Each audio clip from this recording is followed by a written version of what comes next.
माँ बाप की संपत्ति का लालच रखने वाले बच्चों को सुप्रीम कोर्ट ने जोर का तमाचा मारा है। कोर्ट ने फैसला दिया है कि माता पिता से संपत्ति चाहिए तो उनकी सेवा भी करनी होगी। कोर्ट ने कहा कि बच्चे अगर माता पिता की सेवा नहीं करते तो माता पिता उनसे संपत्ति वापस ले सकते हैं।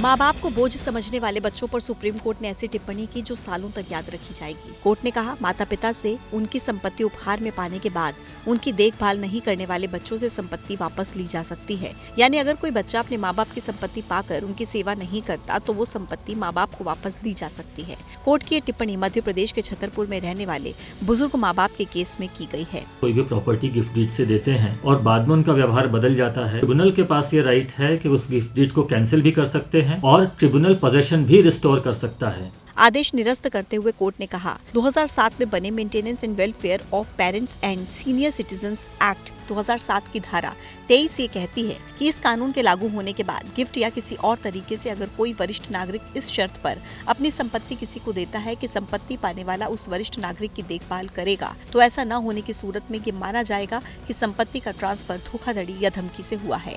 ट्रिब्यूनल इस ट्रांसफर को रद्द घोषित कर देगा। अवैध रूप से भारत में रह रहे बांग्लादेशी नागरिकों के खिलाफ एजेंसियों की धरपकड़ लगातार जारी है। दिल्ली से लेकर मुंबई ही नहीं बल्कि देश के चारों दिशाओं में इस वक्त अवैध बांग्लादेशी नागरिक चुन चुनकर पकड़े जा रहे हैं। दो तस्वीरें देश के दो बड़े महानगरों की हैं। दिल्ली मुंबई में अवैध रूप से रह रहे बांग्लादेशियों पर एक्शन हो रहा है। दिल्ली से एक बांग्लादेशी को डिपोर्ट किया गया। पालम विहार इलाके से शहीदुल इस्लाम को गिरफ्तार किया गया। ये बांग्लादेशी पिछले 3 साल से दिल्ली में रह रहा था। इससे पहले द्वारका जिला पुलिस ने भी 5 बांग्लादेशी नागरिकों को पकड़ा और उन्हें उनके देश वापस भेज दिया। देश की आर्थिक राजधानी मुंबई के घाटकोपर में पुलिस ने 13 बांग्लादेशी नागरिकों को गिरफ्तार किया।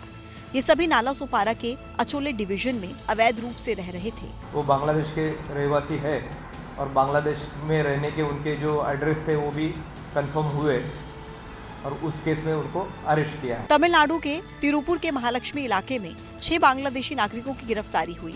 इन सभी को चेन्नई की एक जेल में भेज दिया गया। पश्चिम बंगाल में नदिया के कल्याणी से 2 बांग्लादेशी नागरिकों को गिरफ्तार किया गया। ये दोनों पिछले कुछ महीनों से कल्याणी में रह रहे थे। दोनों बिना पासपोर्ट के भारत में दाखिल हुए और नौकरी की तलाश में थे।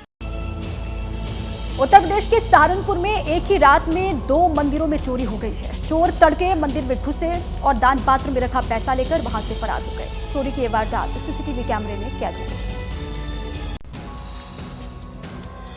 सुबह 4:15 बजे का वक्त है। सहारनपुर में शास्त्री नगर के सिद्धेश्वर मंदिर में चोर घुस आता है। चोर इत्मीनान से मंदिर में रखे दान पात्र को खोलता है। पहचान नहीं हो सके इसके लिए चोर ने चेहरे को कपड़े से छिपा लिया है। मंदिर के दान पात्र को पूरा खाली करने के बाद चोर आराम से बाहर निकल जाता है। चोरी की ये वारदात सीसीटीवी में कैद हो गई।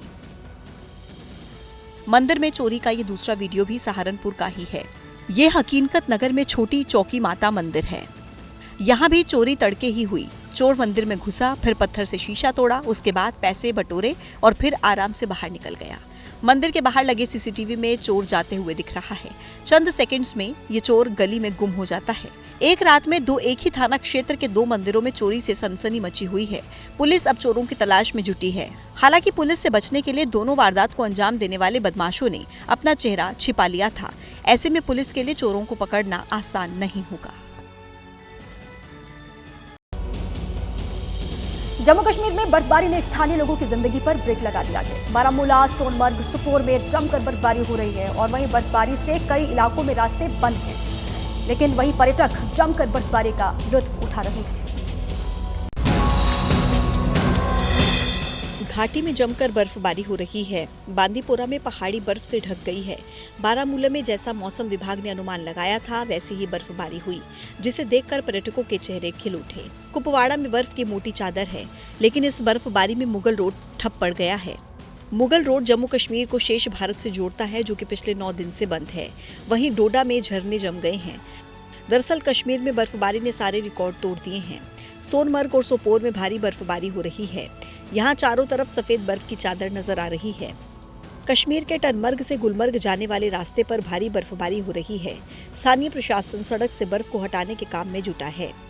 श्रीनगर में बर्फबारी के बाद बारिश के साथ तेज सर्द हवाओं की वजह से तापमान नीचे गिर गया है। बारिश के बीच भी सैलानी डल झील पर शिकारी की सैर करने निकले। मौसम विभाग के मुताबिक कश्मीर के ऊंचे इलाकों में आने वाले दिनों में और बर्फबारी हो सकती है, जिससे सड़क यातायात और हवाई मार्ग के भी प्रभावित होने की संभावना है। हिमाचल प्रदेश और उत्तराखंड के पहाड़ी इलाकों में भी लगातार बर्फबारी हो रही है और पहाड़ों पर बर्फबारी से मैदानी इलाकों में कड़ाके की ठंड पड़नी शुरू हो गई है। मैदानी इलाकों में कोहरे का असर साफ तौर से दिखाई दे रहा है। हिमाचल प्रदेश के चंबा में भारी बर्फबारी हो रही है। यहाँ पहाड़ों की चोटियां बर्फ के सफेद चादर में ढक गई हैं। एवलांच के खतरे को देखते हुए प्रशासन ने ट्रैकिंग रोक दी है। मौसम विभाग ने लाहौल और स्पीति, किन्नौर में बर्फबारी की संभावना जताई है। उत्तराखंड के औली में भी बर्फबारी हो रही है। यहाँ बर्फबारी के बाद तापमान में जबरदस्त गिरावट आई है। लुढ़कते तापमान और बर्फ के चलते आर्टिफिशियल लेक पूरी तरह से फ्रीज हो गई है। औली में इन दिनों रात का तापमान पूरी तरह से माइनस में जा रहा है। औली में बर्फ देखने आए पर्यटक मौसम का आनंद ले रहे हैं। ये औली में है और यहाँ का टेम्परेचर -2 डिग्री -3 डिग्री होगा अभी। और यहाँ नगर प्रशासन के द्वारा काफी अच्छा अरेंजमेंट किया गया है। काफी एंजॉय कर पा रहे हैं उस चीज को। पहाड़ों पर हो रही बर्फबारी का असर मैदान में इलाकों में दिख रहा है। पूरे उत्तर भारत में कड़ाके की सर्दी पड़ रही है। ठंड के साथ ही मैदानी इलाकों में कोहरे का भी असर दिख रहा है। कोहरे ने रफ्तार पर ब्रेक लगा दी है। कोहरे के चलते ट्रेन देरी से चल रही हैं। उड़ानों पर भी कोहरे का असर पड़ा है।